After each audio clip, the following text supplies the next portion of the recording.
All right, let's just dive right into this explainer and completely crack open Google's flagship AI, Gemini. We're going to take this system, which, by the way, processes billions of queries every single day, from a mysterious black box to a machine you actually completely understand. Think about it for a second. Millions of people use it every single day, right? A question gets typed in, and in a fraction of a second, it's writing code, it's generating music, or it's analyzing personal photos. But here's the wild part. Almost nobody knows what's actually happening behind the screen. I mean, it totally feels like magic, but it isn't just some program that was given a strict set of rules. So today, we're going to decode that magic. Section 1. The multimodal shift. To really get Gemini, we have to look at a massive paradigm shift in how AI is even built. We're talking about moving away from an era of extreme specialists into an era of true generalists. For years, AI systems were incredibly siloed. One model read text, a totally different one looked at images, and a third handled speech. If you wanted a system that could look at a picture and describe it to you, engineers basically had to stitch these separate, specialized models together with this really fragile glue code. And honestly, they just had to pray that nothing got lost in translation.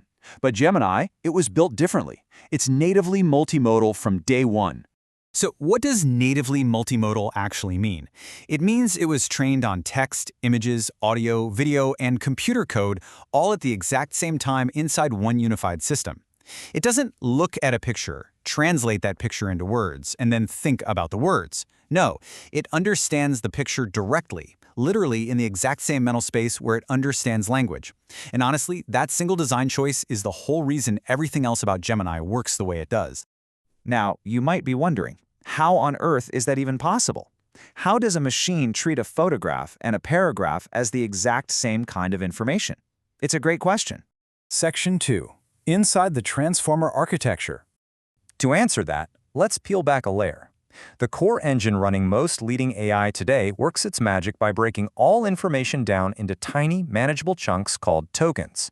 You can kind of think of tokens as the ultimate AI Lego bricks. Absolutely everything gets broken down into these exact same universal building blocks.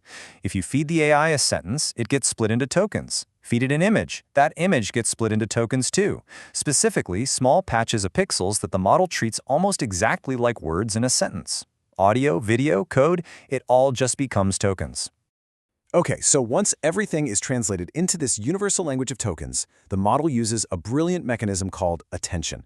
Attention is basically how the system figures out which pieces matter most in relation to each other. For example, say you ask Gemini about a photo of a birthday cake, asking, "Hey, how old is this person turning today?" The system uses attention to connect the visual candle tokens from the image directly to your text tokens asking about age. It's not actually counting the candles the way you or I would. Instead, it's recognizing massive patterns from billions of past examples and using those patterns to make a highly educated guess. And what's super interesting here is that Google didn't just build one massive, singular brain, they actually built a tiered family of models tailored for different jobs. You've got Gemini Ultra, which is the absolute largest version, built for really deep, complex reasoning and incredibly hard coding problems. Then there's Gemini Pro, a beautifully balanced version designed for everyday tasks at a massive scale. And finally, you have Gemini Nano, the smallest one. Nano is so efficient, it can run natively right on your phone with zero server connection required, which makes total sense, right? Because you definitely don't need a massive supercomputer just to summarize a quick notification in your pocket. Section 3. From prediction to intuition.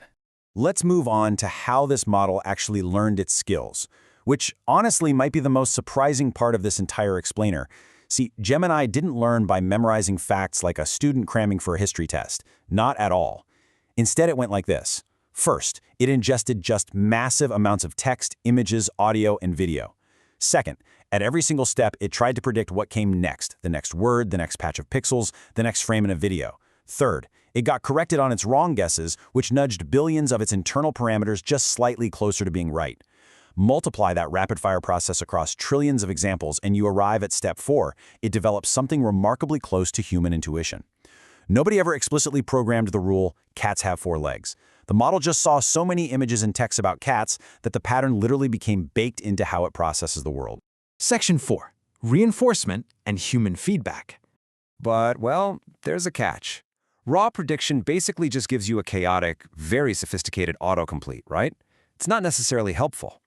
This is where a vital second stage comes in.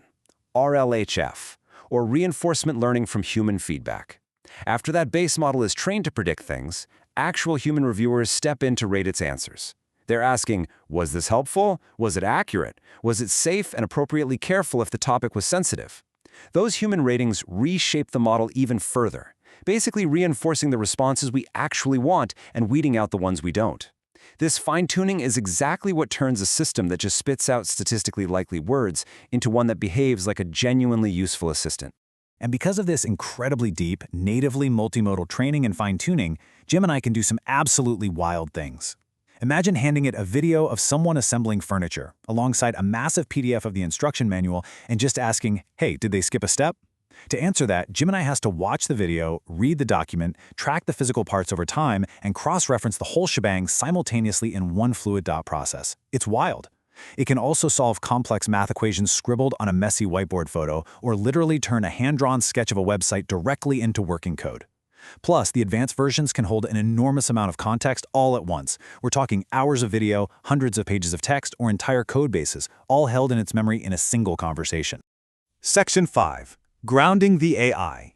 Now, let's do a quick reality check, because it isn't perfect. An AI frozen at its training date doesn't know today's weather, and it definitely doesn't know what's sitting in your inbox right now. And that leads to hallucination, which is when the AI generates a confident, highly fluent, but completely wrong answer. Because underneath all that incredible sophistication, the model is still fundamentally just predicting the most statistically likely response based on its past training. It isn't inherently fact-checking against a verified database every time it opens its mouth. So the crucial point is how engineers actually solve for this. They use a technique called grounding. Grounding basically hooks the AI up to live tools, things like web search, Gmail, Docs, Drive, and Maps. So instead of relying purely on its frozen memory, grounding lets the model pull in real, current information to double-check its work against actual reality. It's a huge active area of engineering across the whole industry right now to make sure these models are reliable and safe. Which leaves us with this final thought to chew on. When you use this system today, you aren't just playing with an image labeling tool bolted onto a chatbot. You are interacting with one unified intelligence, built from the absolute ground up to understand pixels, words, and sounds as dialects of the exact same universal language. We are really just in the early years of this foundation, and it is absolutely going to change everything built on top of it. So, what happens when machines finally understand our world the exact same way we naturally do?